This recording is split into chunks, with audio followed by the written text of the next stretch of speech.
from this to this.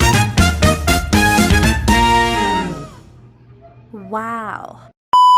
Hi guys! Welcome to my vlog! So for today's video is samahan niyo po ako maglinis dito sa aking munting lutuan. Kada gabi talaga hindi po pwedeng hindi malinisan itong aking munting lutuan. Lahat ng nakalapag dito sa ibaba ay inaalis ko talaga yan kada gabi. At ito namang aking stove ay hindi talaga pwedeng hindi ito mapunasan. Kahit 10 oras ng gabi talagang kinukuskusan ko talaga yan.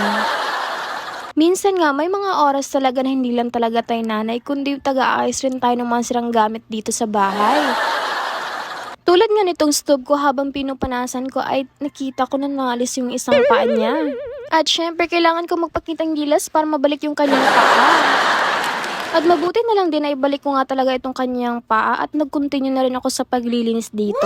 Kahit anong estado man ng buhay natin, mayaman man tayo o mahirap, kailangan nating makasiguro na talagang malinis tayo dito sa ating bahay. Dahil kahit hirap ka man sa buhay at meron kang masayang pamilya at walang mga sakit, sobrang blessed ka na nun. Pero hindi ko naman sinasabi hanggang dyan ka na lang at huwag ka nang kumilos. Dahil nga kontento ka na kung anong meron sa'yo na buhay ngayon. Dahil kung may mga pangarap ka pa na gustong matupad, ay syempre, samahan mo ng sipag at tiyaga. Wala naman kasing imposible sa taong nangangarap, lalo na kapag ito ay kumikilos. But as of now, kailangan mo lang talagang tiisin or maging sabar ka lang sa lahat ng nangyayari or trials na marating sa buhay mo. Ang dami ko na pala nasasabi at ito na nga pala ang final look ng aking munting lutuan. 3, 2, 1.